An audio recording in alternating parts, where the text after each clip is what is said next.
Two yet another episode of chat Masala podcast with me Gunj Thakkar. આજે બહુ જ અમેઝિંગ વ્યક્તિના ઘરે આપણે આવ્યા છે. એ વ્યક્તિ અમદાવાદના રિયલ એસ્ટેટની સાથે સંકળાયેલા છે. એટલે જ્યારે આપણે અમદાવાદમાં રિયલ એસ્ટેટની વાત કરીએ ને ત્યારે એમની કંપની શિવાલિક ગ્રુપનું નામ આપણે ના લઈએ ના વિચારીએ એવું બની જ ના શકે. વ્યક્તિ કોણ છે? તો વ્યક્તિ છે શિવાલિક ગ્રુપના કો ફાઉન્ડર અને એમડી સોશિયલ મીડિયા ઉપર છવાયેલા ચિત્રક શાહજી. હવે એમના ત્યાં આપણે આવ્યા છે ને આજે આપણે વાત કરવાના છે રિયલ એસ્ટેટની. એમની અલગ અલગ વર્ટિકલ્સ એમણે શરૂ કરેલા છે, ઓપરેટિંગ સિસ્ટમ શરૂ કરેલી છે, એમણે એક ઇન્સ્ટિટ્યૂટ શરૂ કરેલું છે, બીજી બી ઘણી બધી વસ્તુઓ એમણે ઇન્ટિગ્રેટ કરેલી છે. એને લઈને અમદાવાદનું ફ્યુચર, રિયલ એસ્ટેટનું ફ્યુચર, ગિફ્ટ સિટીનું ફ્યુચર, ગિફ્ટ સિટીમાં એમના બિલ્ડિંગ્સના વિશે વાત કરીશું, અમદાવાદની સ્કાયલાઇનમાં એમના જે આવા જોરદાર બિલ્ડિંગ્સ છે એના વિશે વાત કરીશું અને એના સિવાય આગળની પેઢી વિશે પણ વાત કરવાના છે. બેસિકલી આજે ચિત્રક શાહજીએ જે આપણને ટાઈમ આપ્યો છે એ ટાઈમનો આપણે સદુપયોગ કરીને એમના લાઈફની બધી ઇન્ફોર્મેશન તમારા સુધી પહોંચાડવાના છે. ચલો મારી સાથે.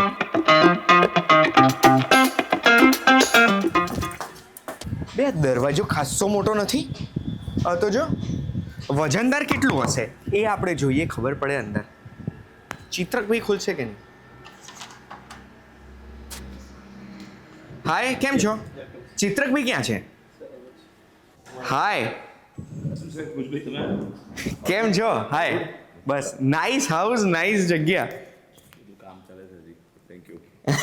માઇક લગાડી દઉં તમને પહેલા. આ એમણે માઇક જાતે લગાડ્યું.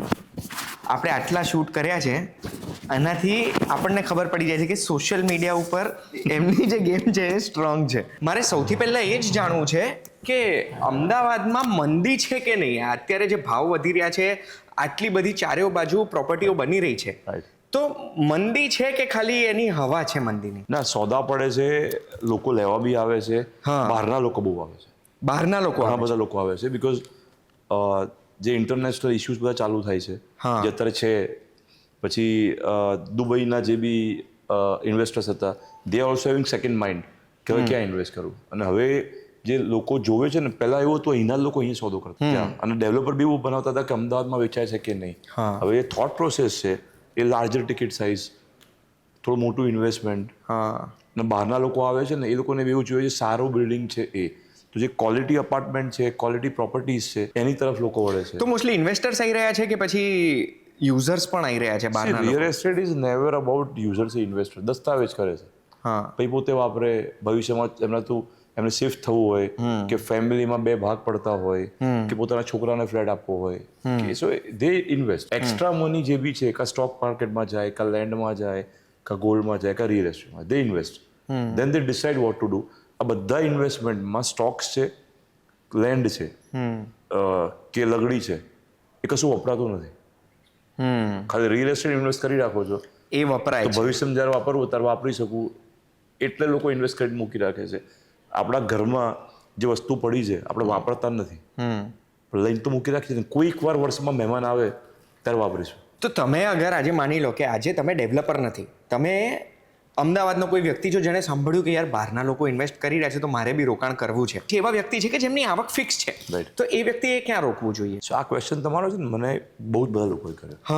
અને એક આન્સર, જેમ એક દવા બધા કામ ના લાગે, એ કાઉન્સેલિંગ કરવું પડે. તમારી ફ્યુચરની નીડ શું છે? તમને લાગે છે કે ભવિષ્યમાં તમારે ફ્લેટની જરૂર પડશે, એ તમને લાગે છે કે ના એવું નથી, મારે ખાલી એપ્રિસિએશન જોઈએ છે, ઇન્કમ બી મંથલી નથી જોઈતી, તો લેન્ડ સારી. તમે કહો મને થોડી મંથલી ઇન્કમમાં વધારે રસ છે કે પર મંથ મને 6-7-8% રિટર્ન મળે, તો કમર્શિયલ સારું. તમે કહો કે ના મારે કદાચ ભવિષ્યમાં મારે ત્યાં રહેવા જવું હોય કે મારા ગેસ્ટ બહારથી અહીંયા આવે કે મારું ફેમિલીમાં મારા દીકરાનો ફ્લેટ આપવો છે, તો એ ફ્લેક્સિબિલિટી જોઈએ છે, તો અપાર્ટમેન્ટ છે. પણ અપાર્ટમેન્ટમાં એવું નથી થતું કે 5-10 વર્ષ સુધી એમાં અપ્રિસિએશન આવે, પછી અપ્રિસિએશન આવતું અટકી જાય, પછી કદાચ ડેપ્રિસિએશન આવે? રિયલ એસ્ટેટની સાયકલ જ છે ને 1 ડિકેડની છે.